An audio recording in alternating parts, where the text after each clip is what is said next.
Hey there. This week, we're focusing on Solomon's existential crisis in Ecclesiastes.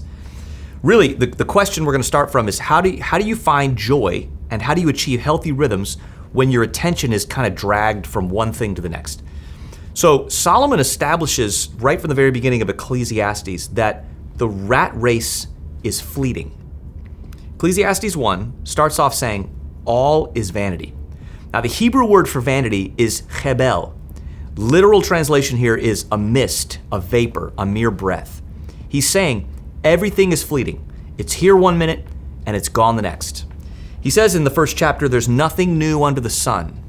Now, we know that. We're kind of on a cycle. A challenge really is leveling up as we live our lives going from one thing to the next. Relationship is consistent, whether you're a small kid or a grandparent. You level up as you go to different levels of relationship.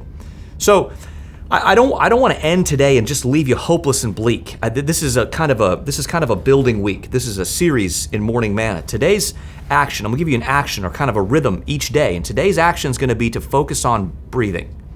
Now, I'm actually totally 100% serious. Air is free. There's loads of it.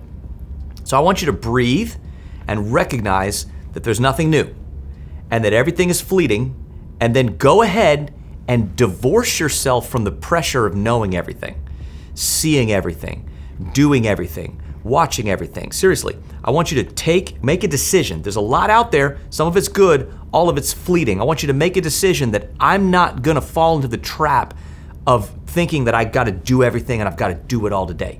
Day one, breathe. Take off the pressure. Remember where you're sitting. If you're a believer, Ephesians says that Jesus is seated above all rule and authority and dominion that's found here in the rat race of the earth. And a few verses later, that was Ephesians 1. A few verses later in Ephesians 2, Paul says that God has you seated where? That's right. He says you're seated with Christ.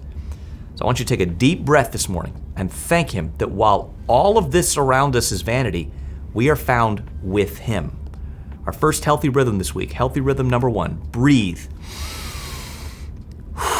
And recognize that you're not in control, but you are seated with the one who is.